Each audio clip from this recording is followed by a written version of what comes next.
Friends, welcome back to study with Tiwari channel. तो कैसे हो आप सभी? आशा करती हूँ आप सभी अच्छे होंगे, स्वस्थ होंगे और अपनी स्टडी कर रहे होंगे।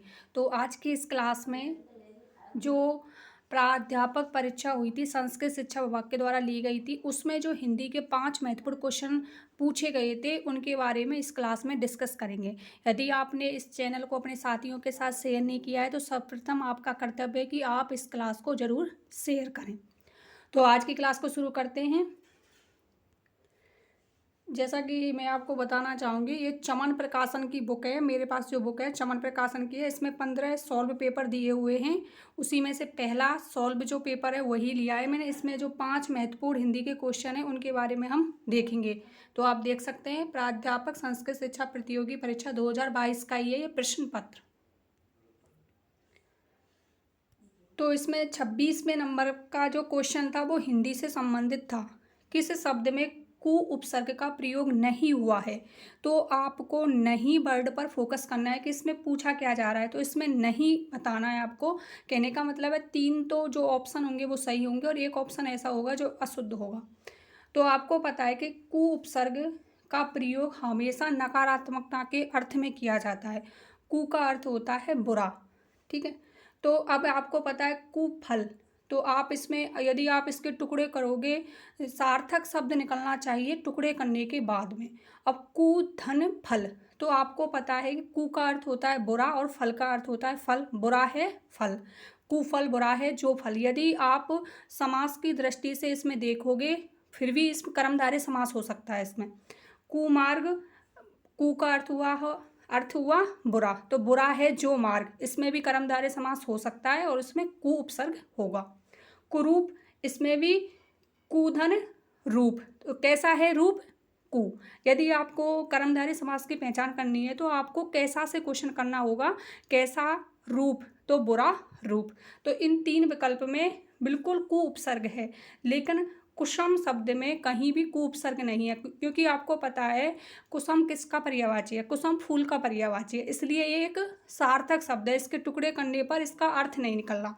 यदि टुकड़े करने पर फिर भी सार्थक अर्थ दे रहा है तो उसमें उपसर्ग हो सकता है। तो राइट आंसर 4th विकल्प। नेक्स्ट क्वेश्चन, किस विकल्प का विलोम शब्द युग्म असंगत है? तो सर्वप्रथम आपका कर्तव्य यह है कि क्वेश्चन में पूछा क्या जा रहा है। तो इसमें पूछा जा रहा है असंगत, संगत नहीं असंगत। तो 3 विकल्प इसमें बिल्कुल सही होंगे और एक विकल्प ऐसा होगा जो अशुद्ध होगा। अनुराग का विराग बिल्कुल सही है। अनुराग का विराग ये विलोम शब्द बिल्कुल सही है। उचित का अनुचित, अब आपको पता है कि यदि आप अनुचित के टुकड़े करके देखते हो, अनुधन उचित, अनधन उचित, तो आपको पता है अनधन उचित। अब अन्न में ऊ को मिला देंगे तो बनेगा अनुचित, तो इसमें उचित इसका विलोम शब्द बिल्कुल सही। इस प्रकार से भी आप टुकड़े करके देख सकते हो यदि आपको कन्फ्यूजन है तो। श्वेत का श्याम बिल्कुल सही है। श्वेत सफ़ेद को बोलते हैं और श्याम काले को, ये भी बिल्कुल सही है। अमल का विमल, अक्सर हमें ये लगता है कि मल का विलोम, अमल का विलोम विमल होगा, लेकिन ऐसा नहीं है। यदि आपको इसका अर्थ पता है कि आ का अर्थ होता है नहीं और मल का अर्थ होता है मल, जो मल से रहित है उसे बोलते हैं अमल, और विमल जो बिल्कुल ही शुद्ध है।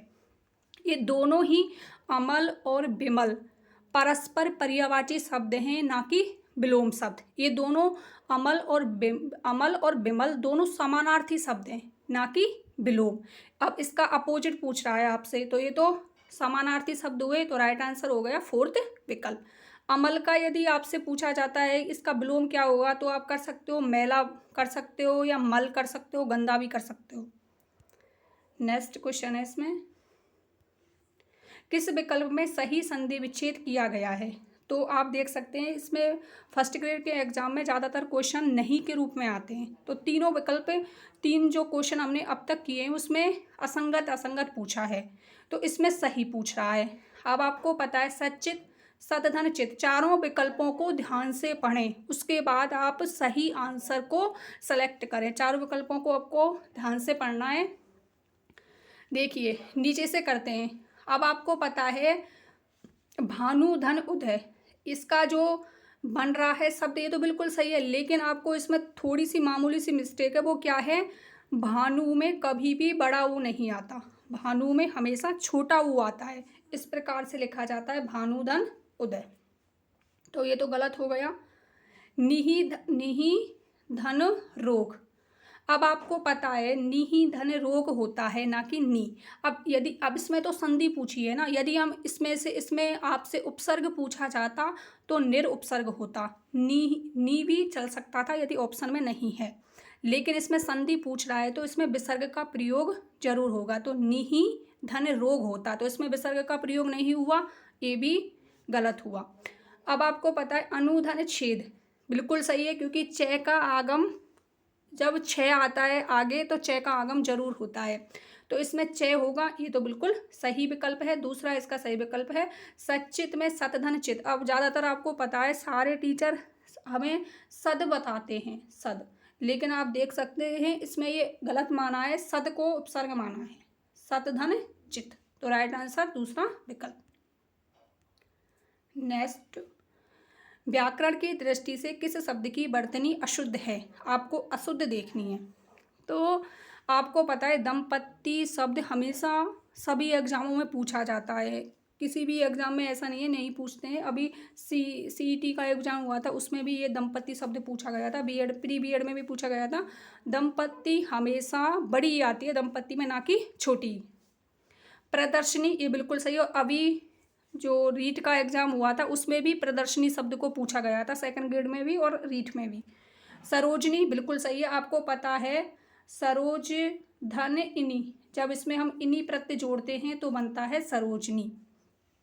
अतिशयोक्ति, ये बिल्कुल अशुद्ध शब्द है, क्योंकि अतिशयोक्ति में आधा सह नहीं आता है, पूरा सह आता है। अति धन अतिशय, इस प्रकार से आप टुकड़े करके देखा करो शब्दों के, तो आप शब्दों को बनाना सीख जाओगे। अब देखिए ये किस प्रकार से बना है, इसमें हुई है गुण संधि, अतिशय धन उक्ति।